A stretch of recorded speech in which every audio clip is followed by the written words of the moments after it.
Hi guys, welcome to my YouTube channel. स्वागत है आपका हमारे यूट्यूब चैनल में। और आज हम एसएसटी का चैप्टर नंबर फर्स्ट पढ़ने जा रहे हैं और ये चैप्टर भी एसएसटी में हिस्ट्री से है। हिस्ट्री हमारे लिए काफ़ी इजी होता है क्योंकि इसमें स्टोरी मतलब कहानियाँ होती हैं और उसमें कुछ फैक्ट हमें याद रखने पड़ते हैं, बाकी स्टोरी हमारे लिए ईजी हो जाता है। तो हमारे पढ़ने का तरीका कुछ इस प्रकार से रहेगा कि फर्स्टली हम स्टोरी को समझेंगे और सेकेंड उसको रिटर्न करके उसको मैं आपको याद कराने की कोशिश करूंगा। तो चलिए स्टार्ट करते हैं चैप्टर नंबर फर्स्ट जो हिस्ट्री से है। तो गाइस फर्स्ट टॉपिक आता है हमारा महाजनपदास या महाजनपद। महाजनपदास या महाजनपद को समझने से पहले इस चैप्टर के अंदर ईयर्स या टाइम को लेके बार बार प्रॉब्लम आएगी। जैसे कभी कभी लिखा आएगा ईयर्स के पीछे, टाइम के पीछे एडी, या कभी कभी आएगा बीसी। तो एडी और बीसी क्या होते हैं, तो फर्स्टली हम उन्हें समझ लेते हैं। एडी और बीसी क्या होते हैं देखेंगे आप बोर्ड पर। तो सबसे पहले जैसे अगर आपको पता है अभी कौन सा ईयर चल रहा है, तो ये आपके चल रहा है 2020। तो या तो इसके पीछे मिलेगा आपको एडी लिखा हुआ या आपको क्या मिलेगा सीई। जैसे 2020 चल रहा है तो इसके पहले क्या आएगा 1900 रहा होगा, फिर ऐसे इसके पहले क्या रहा होगा 1800 भी रहा होगा। तो ऐसे करते करते अगर आप आओगे तो यहाँ पर कहीं ना कहीं से जीरो से स्टार्ट हुआ होगा। और जीरो के पहले जैसे नंबर लाइन होती है उसी तरह जीरो के पहले जो टाइम होगा वो भी इस तरह होगा, जैसे 1 2 ऐसा करते करते 10 फिर 100 और बहुत कहीं जाके आपके क्या होगा 600 होगा। यहाँ पर जो टाइम होता है उसके पीछे हम लिखते हैं बी सी, या फिर आपको मिलेगा यहाँ पर BCE मिलेगा। तो ये हमने कैसे लिया कि इधर की तरफ BC लेते हैं और इधर AD लेते हैं और बीच में एक जीरो डिवाइड कर दिया, मतलब इनिशियल या स्टार्टिंग पॉइंट हमने जीरो लिया। तो जीरो किसे माना हुआ है, तो ध्यान देंगे ये जो जीरो है हमने लॉर्ड क्राइस्ट या फिर बोल सकते हैं लॉर्ड क्राइस्ट भगवान के बर्थ के, मतलब उनका जो जन्म हुआ उस दिन से हमने आगे वाले ईयर को तो AD और उसके पहले वाले ईयर को BC के फॉर्म में लिखते हैं। जैसे अभी 2020 चल रहा है तो 1 ईयर आफ्टर 1 ईयर क्या हो जाएगा 2021, तो वो भी किस में आएगा AD में आएगा, मतलब आगे से आगे AD में। या फिर हम CE लिख सकते हैं कॉमन एरा, है ना। तो ये और इससे पहले वाले ईयर जो होते हैं उनको क्या लिखते हैं हम BC में लिखते हैं। समझ गए बात को। पर ये जीरो के पहले वाले जो ईयर होंगे वो सारे कैसे होंगे, उल्टे चलेंगे, मतलब आगे तो बढ़ेंगे मगर नंबरिंग में क्या होगा उल्टा चलेगा। जैसे अभी 600 है तो आफ्टर 100 ईयर 100 साल बाद क्या आएगा, क्या आ जाएगा 500 BC।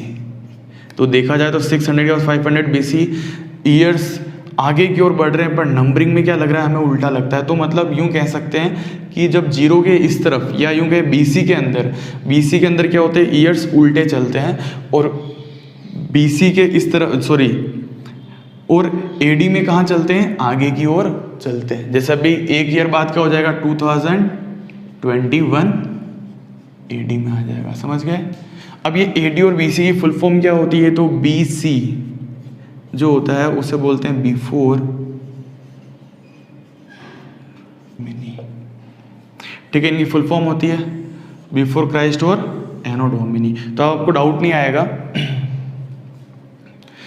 अब आपको डाउट नहीं आएगा इस चैप्टर के अंदर कि ये BC और AD में क्या होता है। और इस चैप्टर के अंदर हम कहाँ से कहाँ तक पढ़ने वाले, तो ये भी ध्यान रखना।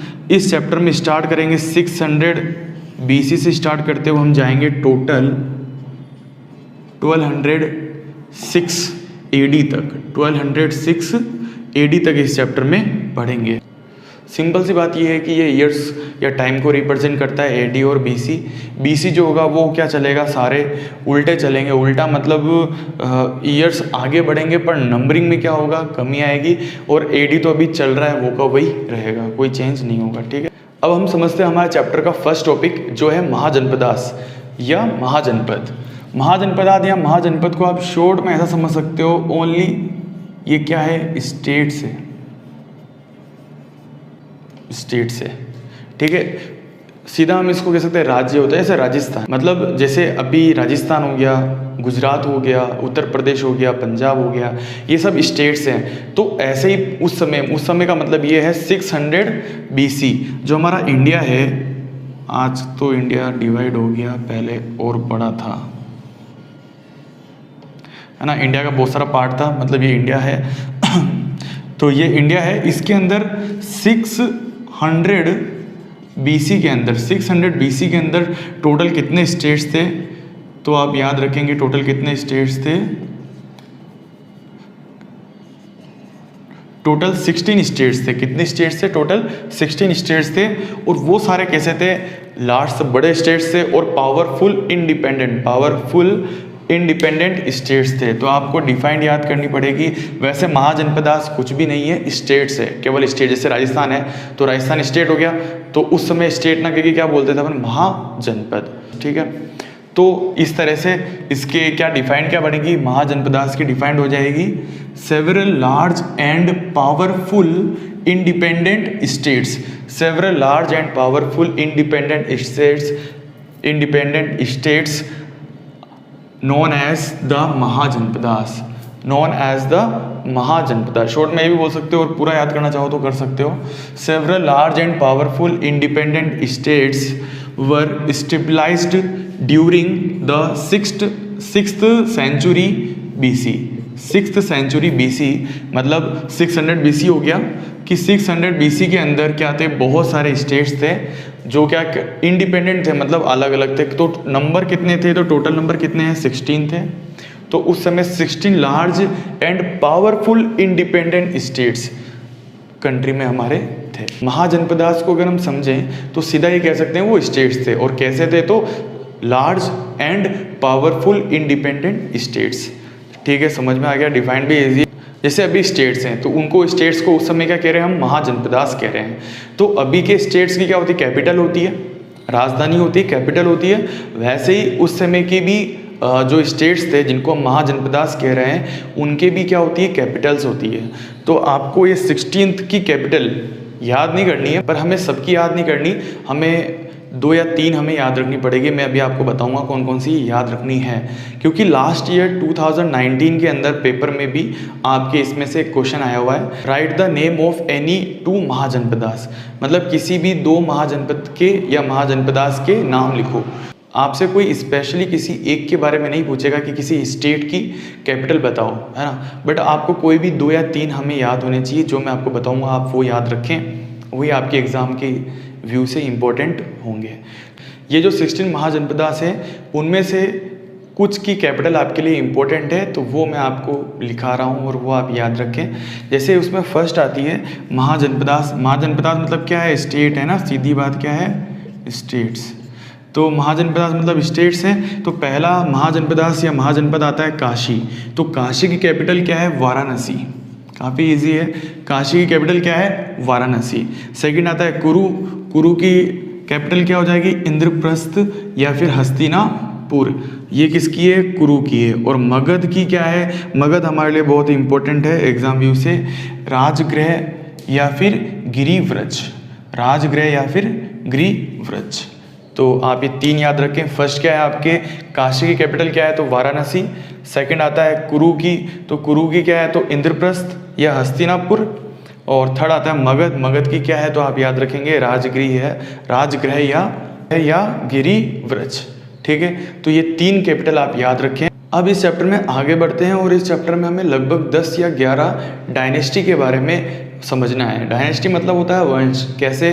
जैसे मान लो कोई राजा है तो उसका पुत्र बनता जा रहा है राजा, तो वो एक ही डायनेस्टी चलती आ रही है। अब किसी दूसरे स्टेट के या महाजनपद के उसने उस पर वॉर किया, आक्रमण हुआ, उनके बीच में लड़ाई हुई और उसमें वो जो डायनेस्टी थी पहले वाली वो ख़त्म हो गई, तो नेक्स्ट डायनेस्टी आ गई। तो ऐसे करते करते हमें लगभग डायनेस्टी के बारे में पढ़ना है। इस तरह से अलग अलग 10 या 11 डायनेस्टी के बारे में हमें इस चैप्टर के अंदर पढ़ना पड़ेगा। इन डायनेस्टी के अंदर जो बहुत ही इंपॉर्टेंट है एग्ज़ाम व्यू के हिसाब से वो है मौर्य और गुप्ता डायनेस्टी। ये दोनों बहुत ही इंपॉर्टेंट। अगर आप ये दोनों भी पढ़ के जाओगे तो भी आपके अगर ये 5 या 6 नंबर का चैप्टर है तो उसमें से 3-4 नंबर के क्वेश्चन तो आपके इन दोनों डायनेस्टी से ही पूछ लिए जाते हैं। तो सबसे पहले हमको समझना है मौर्य डायनेस्टी को। तो स्टार्ट करते हैं मौर्य डायनेस्टी। तो हम फर्स्ट जो डायनेस्टी है वो पढ़ने जा रहे हैं जिसका नाम है मौर्य डायनेस्टी। मौर्य डायनेस्टी से लगभग हर बार 3 नंबर के क्वेश्चन तो आते ही आते हैं, तो काफ़ी इंपॉर्टेंट डायनेस्टी है। मौर्य डायनेस्टी की स्टोरी को समझते हैं क्या था। तो एक एरिया का नाम है, महाजनपद का नाम है, जिसका नाम है मगध। ठीक है, मगध है, ये महाजनपद है, मतलब स्टेट है, जैसे राजस्थान है उस समय महाजनपद है, जिसका नाम क्या है मगध। और मगध के अंदर अभी कौन सी डायनेस्टी चल रही है, तो नंदा डायनेस्टी चल रही है।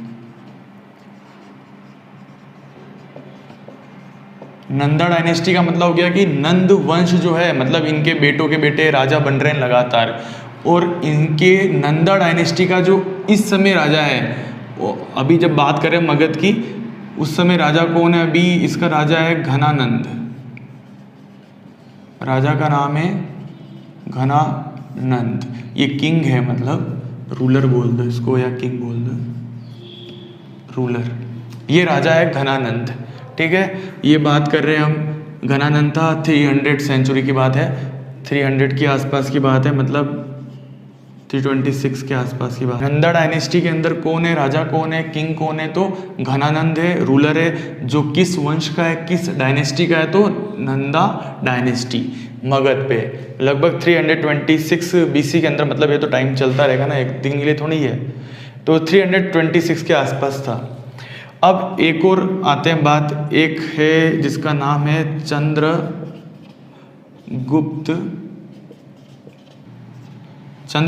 मौर्य। चंद्रगुप्त मौर्य ने क्या करा, चंद्रगुप्त मौर्य ने 322 बीसी है ना, मतलब ये क्या चलेगा, उल्टा चलेगा, मतलब यूँ नहीं है कि मतलब आगे बढ़ेगा, 326 के बाद आएगा 325 और ऐसे करते हुए 322। तो चंद्रगुप्त मौर्य ने क्या करा, 322 के अंदर इससे लड़ाई करता है, वॉर करता है, किससे, घनानंद से। और घनानंद को क्या करता है, इन दोनों के बीच में क्या होती है, घनानंद और इन दोनों के बीच में वॉर होता है, लड़ाई होती है, युद्ध होता है। और इन दोनों की लड़ाई में क्या होता है, घनानंद डिफीटेड हो जाता है, हार जाता है। घनानंद क्या होता है, हार जाता है। इस तरह से जो नंदा डायनेस्टी का जो राजा था, लास्ट राजा बोल सकते हो, क्योंकि अभी हार गया तो नंदा डायनेस्टी क्या हो गई, खत्म हो गई। इसका मतलब अब जो मगध है, ये जो मगध जो जगह है, वो उस पर किसका अधिकार हो गया, किसने इस पर कब्जा कर लिया, चंद्रगुप्त मौर्य ने। तो अब जो अगला राजा बनता है वो बनता है चंद्रगुप्त मौर्य, और नंदा डायनेस्टी क्या हो जाती है यहाँ पर खत्म। नंदा डायनेस्टी के बारे में सिर्फ इतना ही हमें ध्यान रखना है कि नंदा डायनेस्टी का जो घनानंद था, रूलर या किंग था, उसको चंद्रगुप्त मौर्य ने हराया, और जो मौर्य डायनेस्टी है उसको स्टेबलाइज कर देता है, उसको वहाँ पर स्टार्ट कर देता है। कौन सी डायनेस्टी को, मौर्य डायनेस्टी। तो अब मगध के अंदर मौर्य डायनेस्टी क्या हो गई, स्टेबलाइज हो गई, उसका अधिकार हो गया मौर्य डायनेस्टी का। और कौन सी डायनेस्टी हट गई, तो आप याद रखेंगे नंदा डायनेस्टी। और नंदा डायनेस्टी का लास्ट रूलर या किंग कौन था, तो उसका नाम है घनानंद। तो अब समझते हैं मौर्य डायनेस्टी, और मौर्य डायनेस्टी का भी फर्स्ट जो रूलर है या किंग है उसका नाम है चंद्रगुप्त मौर्य। चंद्रगुप्त मौर्य को समझते हैं। सबसे फर्स्ट पॉइंट तो इसका यही आएगा कि चंद्रगुप्त मौर्य ने किसको डिफीटेड करा, हराया, तो आप याद रखेंगे घनानंद को। ठीक है, सेकंड आता है इसके, सेकंड पॉइंट हमारा हो जाएगा यहाँ पे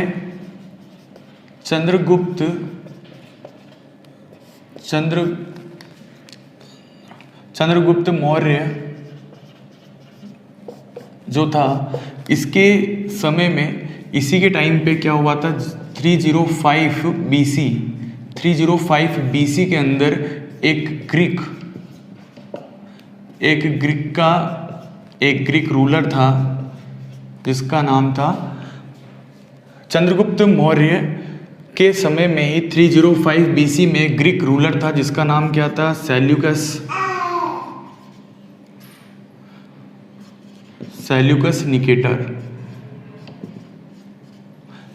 निकेटर जो कहाँ का राजा था, कहाँ का रूलर था, तो आप याद रखेंगे ग्रीक का था।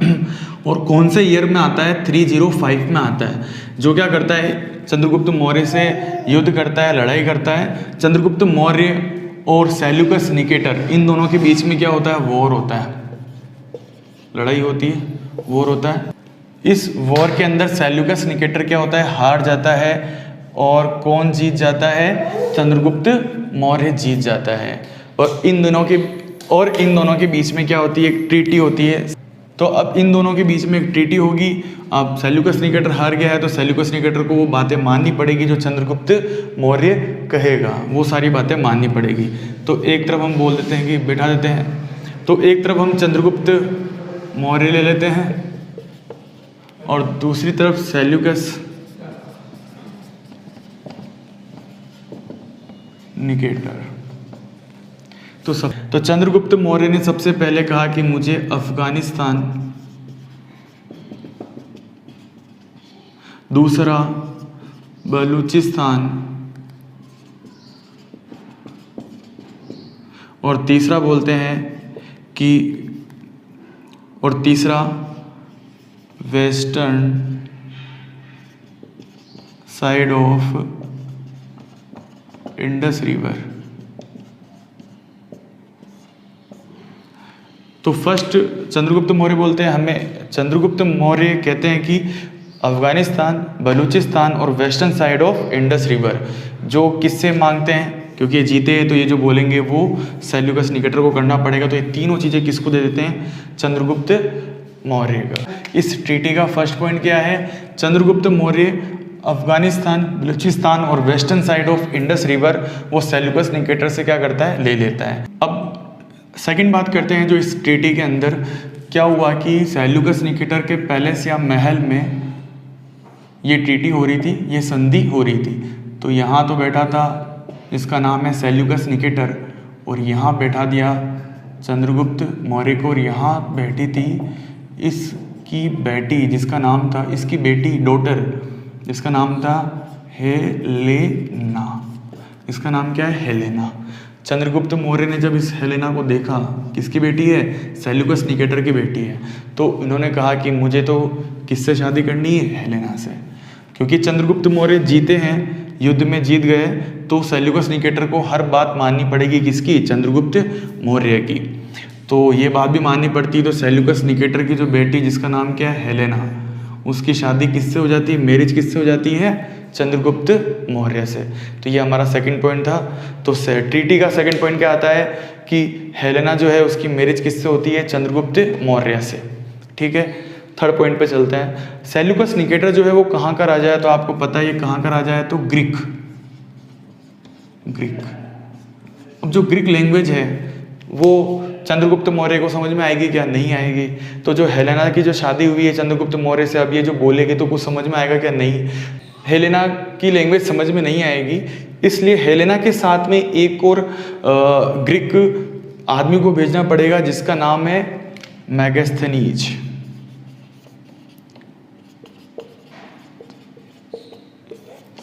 मैगस्थनीज। अब ये जो आया है वो कहाँ से आया, ग्रीक से आया है, तो इसको एम्बेसडर बोलेंगे, राजदूत बोलेंगे। किसी एक देश का जो दूसरे के जाता है उसे क्या बोलते हैं, एम्बेसडर। तो ग्रीक का एक एम्बेसडर जो था उसका नाम क्या है, मैगस्थनीज। वो कहाँ पर आ जाता है, चंद्रगुप्त के मौर्य डायनेस्टी में भेजते हैं, मगध में भेजा जाता है। तो समझ गए, ये हमारा थर्ड पॉइंट था किसका, ट्रीटी का। तो सबसे फर्स्ट समझ में आ गया आपको, फर्स्ट क्या था, सेल्यूकस निकेटर ने क्या अफगानिस्तान, बलूचिस्तान और western side of Indus river किसको दे दिए, चंद्रगुप्त मौर्य। क्योंकि चंद्रगुप्त मौर्य जीता है, जो कहेगा सेल्यूकस निकेटर को वो देना पड़ेगा।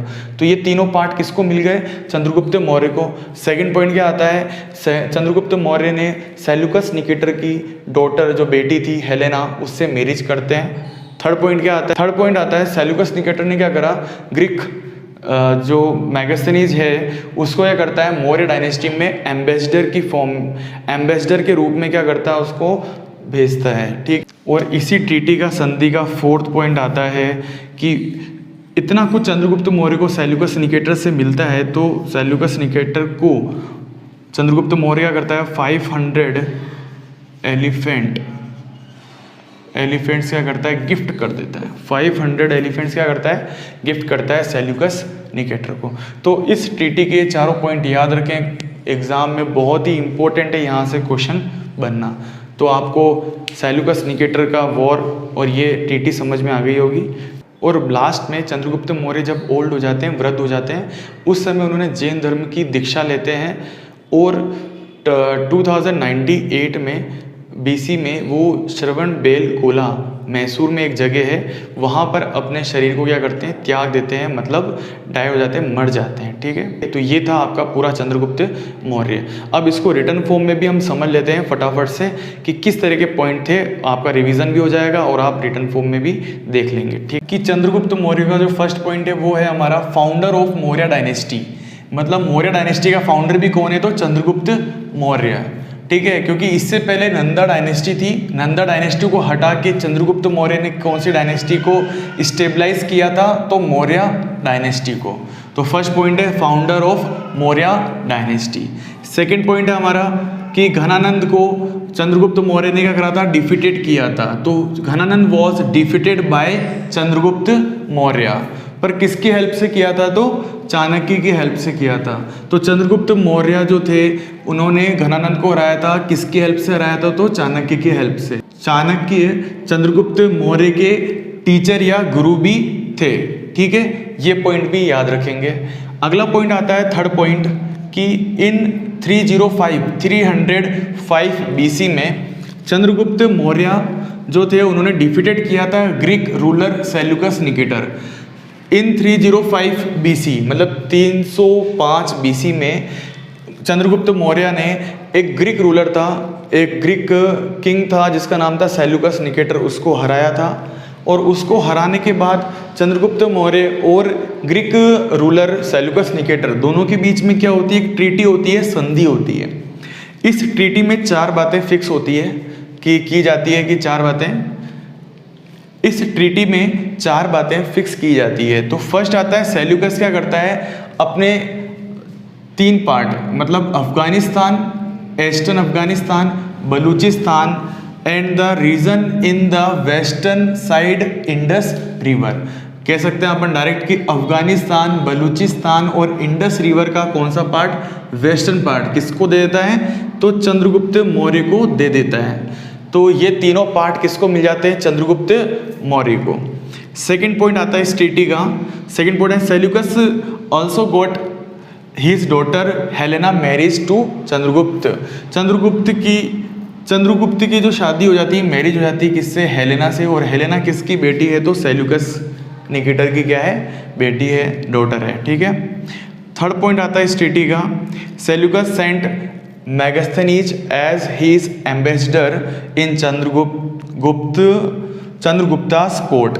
ठीक है, सेल्यूकस सेंट मैगस्थनीज को भेजता है सेल्यूकस किसके दरबार में, किसके, चंद्रगुप्त कोर्ट में भेजता है, एम्बेसडर की फॉर्म में। किस फॉर्म में भेजता है, एम्बेसडर मतलब राजदूत की फॉर्म में भेजता है। ठीक है, और लास्ट आता है ट्रीटी का लास्ट पॉइंट आता है फोर्थ पॉइंट कि इतना कुछ चंद्रगुप्त को मिलता है तो चंद्रगुप्त भी क्या करता है, 500 एलिफेंट्स जो होते हैं वो चंद्रगुप्त किसको दे देता है, सेल्यूकस को दे देता है। ठीक है, और ये होते हैं ट्रीटी के चारों पॉइंट खत्म।